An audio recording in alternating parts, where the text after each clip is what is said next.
Hey, I'm Sherry McGill, and you're watching Lessons Learned. Welcome back to the Bear Paw Quilt series. This is episode 3, and today I'm going to be cutting the sashes that will go between the bear paw blocks on the horizontal rows. So these will be vertical strips that will be between each block going vertically to form the horizontal rows once we sew them all together. I have 4 rows of 3 blocks, so I'm going to cut these fat quarters into 4 strips that are 4 inches wide. So once they're sewn into the quilt, they will be 3.5 inches. I have this particular pattern on top. I have my 4 fat quarters that I'm going to use.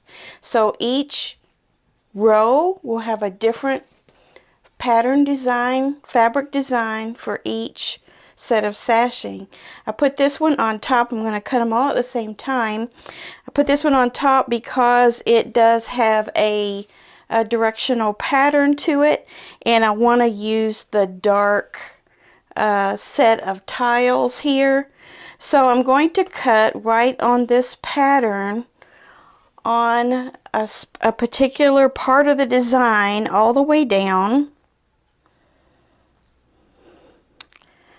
And I'm going to try to get it as straight as I can with the mat so that I can just go through and make 4-inch cuts. They don't have to be super accurate, but you want to get them as accurate as you can so that these will line up perfectly and they won't be slanted if you're using a fabric like this. If you're using a solid or an all-over pattern like this one, for example, it's not going to matter. So that's why I put my other patterns, fabric patterns, underneath, because they don't necessarily have a particular pattern that I'm trying to cut out. So I need 4 of these for each row. So I'm going to cut here. This one I don't need. So that's going to leave me some strips for another project. And then from here on out, I'm going to pick up that same part of the pattern in the fabric all the way across and make 4 strips. Sometimes your fabric governs what you end up doing as far as your sashing. So this is a little bit of an impromptu quilt. It didn't have, as far as the fabric choice and the style of pattern, the bear paw block, that was obviously chosen a certain way, but the finishing part of it here is a little more impromptu because of what fabrics I'm using. And I'm trying to use the fabrics that I purchased for this project. And when I purchased the fabric, I didn't know exactly how this was going to go together yet, step by step. So here we are with 4 fat quarters that I want to use, and I am going to use them in this manner so that I can get more bang for my buck on what I purchased. So here we go. We have our 4 strips, and now I'm going to go ahead and sew these onto my blocks. And I will be probably starting at one end here.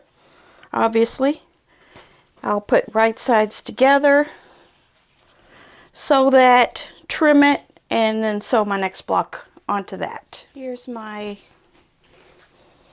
first block with the sashing on the end, and then I can take a ruler and carefully measure over, cut this off. Make more sense to do it this way. Just get everything lined up pretty well.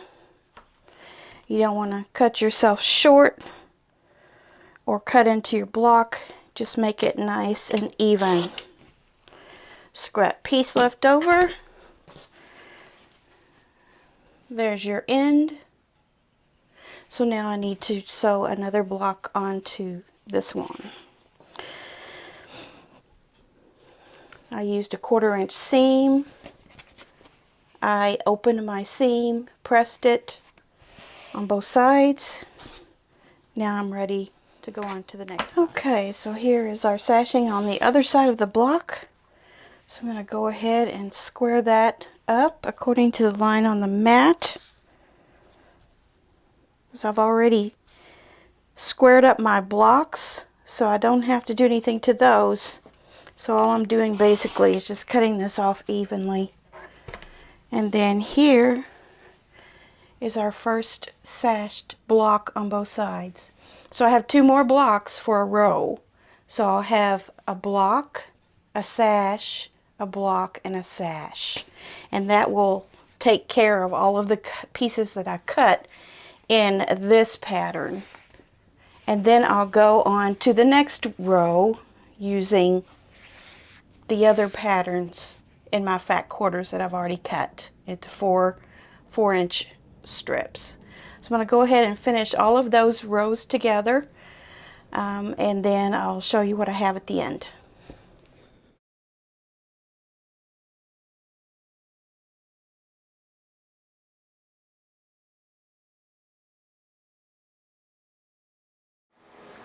Okay, so for the sashing that goes across on the rows, I've decided to go with the plain black. I tried a lot of different possibilities out, and this is what looks the best. And then that'll also tie in very well with the another 2 inches all the way around as a border, and then I'll attach my wider border of print fabric that I showed you earlier. So I think a 2-inch finished strip between the rows will have a nice effect with a thin black border all the way around. So I'm going to cut that out and put those together. Alright, so here it is with all of the black border on and then the sashing in between the rows. Can't see quite all of it, but I think it turned out pretty good. Now I'm wanting to put my wide sashing, my wide border on it. I have this fabric, which I've sat here and stared at this for a long time and realized that there's a really cool pattern in here, this right here, that goes the lengthwise of the piece of fabric that I have. So if I put this on the sides, I think I'll have enough other fabric to do my top and bottom. It may not be quite as wide as this.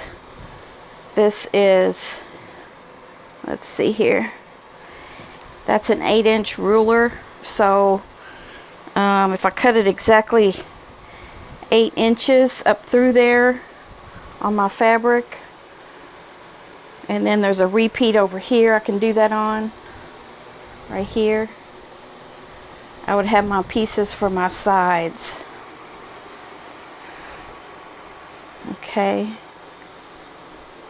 so I'm going to go ahead and cut those out, those 2 8-inch pieces that'll go on the side, both of the sides, and then I'll see what's left for the top and bottom and what kind of pattern that's going to make. It's not going to be as noticeable as a repeat like that, but I'm going to need 4 strips instead of just 2 strips, because once I get those 8-inch pieces on there, then I've increased the size of the entire quilt by 16 inches or 15 once it's sewn in.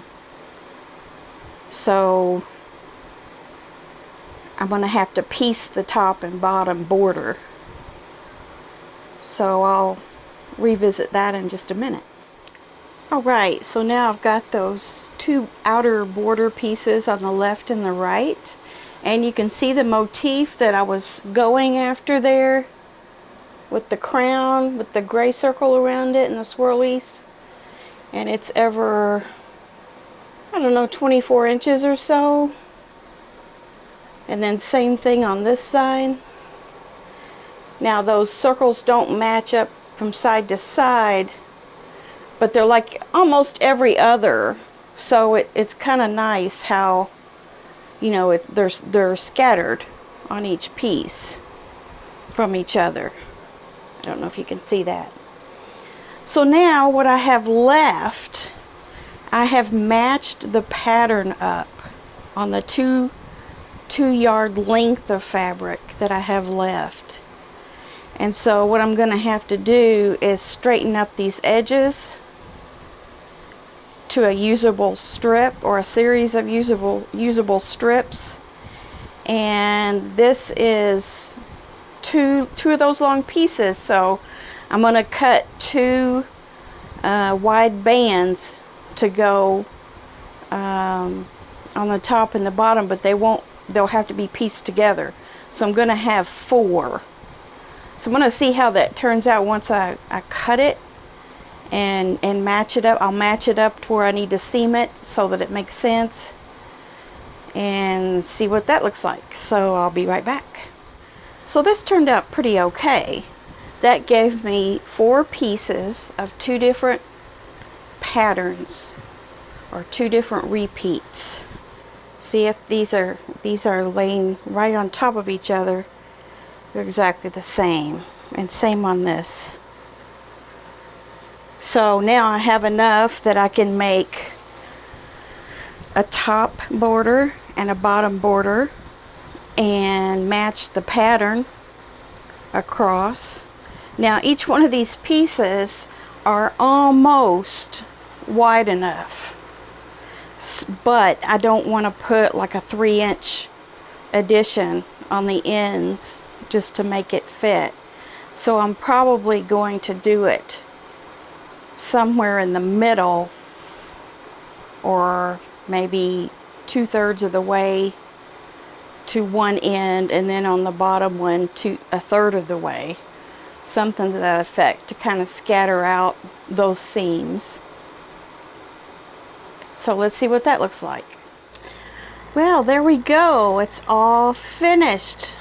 The quilt top is finished. I really like how this turned out. I'm surprised at how well it turned out after I anguished over how to use the fabric that I had without buying any other fabric, and having just guessed buying fabric online how to make a quilt out of this Benartex Buzzworthy fabric. It was a lot of fun. I enjoyed the Bear Paw blocks. I'd never made those before. Those were very fun to make. Lots of half square triangles, but once you saw that block done, it was well worth it. And I just want to show you a little bit more with regard to the border. I ended up piecing it diagonally like I had showed you, and you can't even tell where it's at. One is right here, but it's just barely off. You can't even tell. And the one at the top, I couldn't tell you where it's at. I have no idea by just looking right now where it is. Not sure. And then I was able to get my queen bee motif on the sides in the middle of that border like I wanted it.